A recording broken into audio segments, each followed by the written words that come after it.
pretty interesting what's going on with Apple right now, and I came across this Snowden tweet, and that's how I found out about this. So Apple's basically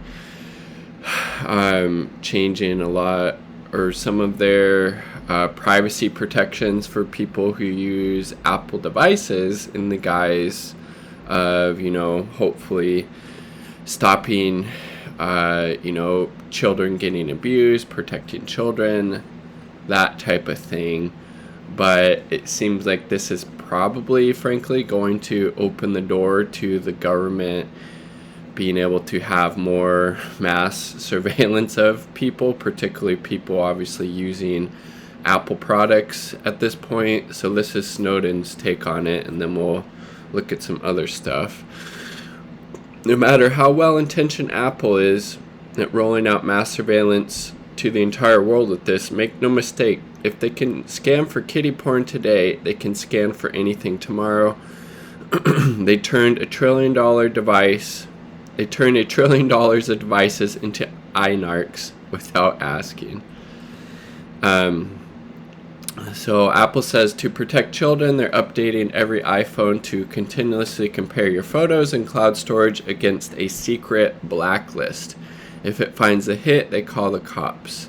iOS will also tell your parents if you view a nude in messages. And then Brianna Wu, this is the worst idea in Apple history, and I don't say that lightly. It destroys their credibility on privacy. It will be abused by governments. It will get gay children killed and disowned. This is the worst idea ever. And then here's the, well, that's not the one I was looking for, the Electronic Freedom Foundation, their perspective on this. I believe this is the group that, is this the group that Snowden's associated with? I think it might be. But anyways, Apple's, you can see the title, Apple's plan to think different about encryption opens a backdoor to your private life. And again, I think in theory this seems like a good thing, but again, I think it's going to lead to a lot of overreach. If they can look at your phone, for that stuff, for the, inappropriate things with regards to children that might be on some people's phones. Obviously, it's horrible, disgusting, illegal, all that shit. They're probably going to use it to look for other stuff. Or what if the government asks them, I think these are some domestic extremists. Could you kind of maybe see what they have on their phone about that? Like, it opens Pandora's box, and I think that basically was the point that Edward Snowden was making in his tweet. Apple has announced impending changes to its operating system that includes new protection for children features in iCloud and iMessage. If you've spent any time following the crypto wars, you know that this means Apple's planning to build a backdoor into its data storage system and its messaging system. Child exploitation is a serious problem, and Apple isn't the first tech company to bend its privacy protective stance in an attempt to combat it. But that choice will come at a high price for overall user privacy. Apple can explain at length how its technical implementation will preserve privacy and security in its proposed backdoor, but at the end of the day, even a thoroughly documented, carefully thought out, and narrowly scoped backdoor is still a backdoor. And again, we see, time after time, these big tech corporations, working very closely with the U.S. security state already, and this will just give the U.S. government more access to people's private information in order to, surveil them.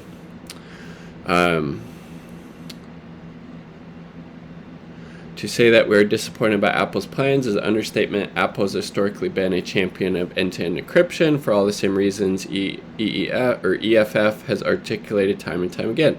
Apple's compromise on end-to-end encryption may appease government agencies in the U.S. and abroad, but is a shocking about-face for users who relied on companies' leadership in privacy and security.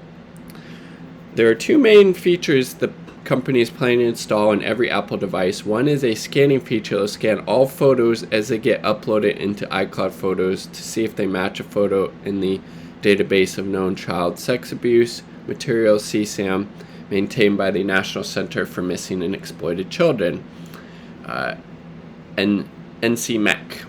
The other features scan all iMessage images sent or received by child accounts, that is, accounts designated as owned by a minor for sexually explicit material, and if the child is young enough, notifies their parents when these images are sent or received.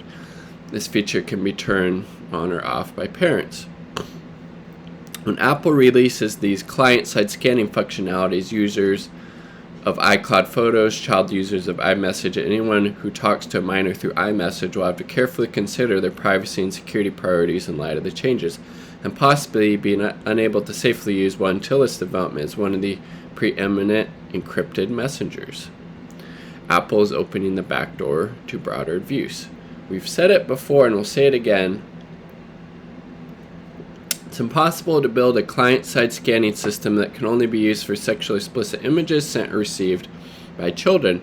As a consequence, even well-intentioned effort to build such a system will break key promises of the messenger's encryption itself and open the door to broader abuses. All it would take to widen the narrow backdoor that Apple is building is an expansion of the machine learning parameters to look for additional types of content. Exactly, like it opens up this wide variety of thing that, the government could say, well, actually, I really need you to look into this. It's a matter of national security. Life's on the line. Can you dig into this person? Can you dig over here? Can you dig over there? We don't really like these people. Can you give us more information about what they're doing? Again, in theory, this seems okay, but very, very problematic from my perspective, thinking this isn't going to be expanded for more, mass surveillance of the U.S. population, which is already surveilled to the fucking, moon.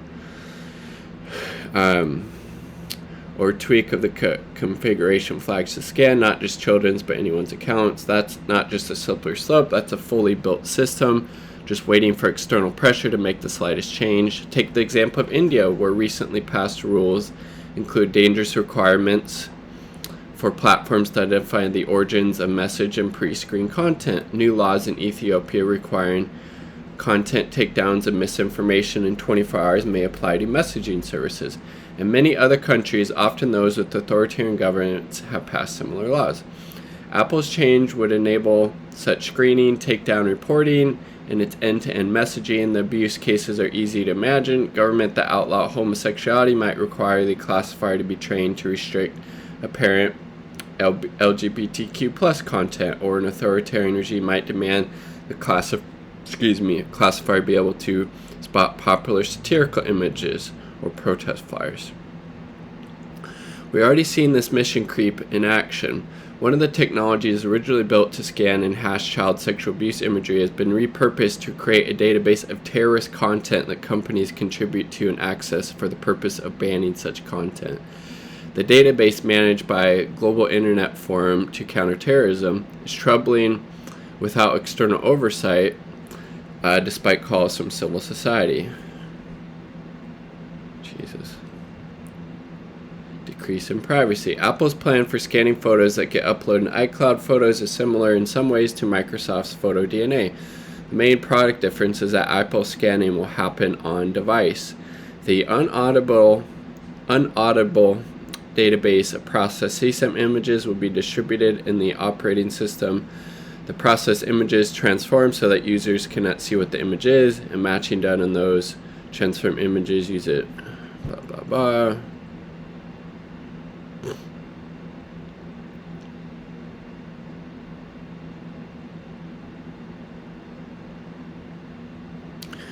Again, the bottom line here is that whatever privacy and security aspects are in the technical details, all photos uploaded to iCloud will be scanned. So literally, all the photos go from the iCloud from your iPhone will be scanned, or from your iPad or Mac or whatever, Make no mistake, this is a decrease in privacy for all iCloud photo users, not an improvement. I would agree. Currently, although Apple holds the keys to view photos stored in iPhotos, it does not scan these images. Civil liberty orgs have asked the company to remove its ability to do so, but Apple is choosing the opposite approach and giving itself more knowledge of users' content. Jesus.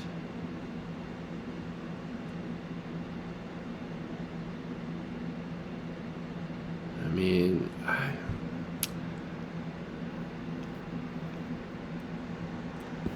these notifications give the sense that Apple is watching over the user's shoulder, and in the case of people under 13 years old, that essentially what Apple has given parents the ability to do so. Jesus Christ. Whatever Apple calls it, it's no longer secure messaging. While Apple will never see the images sent or received by the user, still created the classifier that scans the images. Therefore, it would be now possible for Apple to add new training data to the classifier sent to users' devices or send notifications to a wider audience, easily censoring and chilling speech.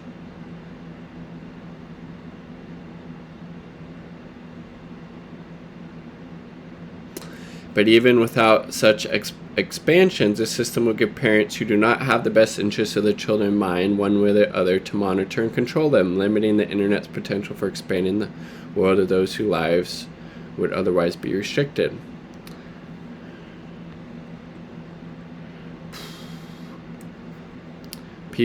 People have the right to communicate privately without backdoors or censorship, including when those people are minors. Apple should make the right decision, keep these backdoors off users' devices. I would agree. I think perhaps in theory this would be a good idea, but again, it's just giving big tech and the government more ability to mass surveil and censor, and that is not a good thing. And I think if this ends up going into practice, I mean, they're getting a lot of pushback about it, but if it ends up, coming to fruition, then this is going to be very, very problematic, and something that I think people on the left, people concerned about, civil liberties, should definitely be concerned about. What say you? Let me know down below.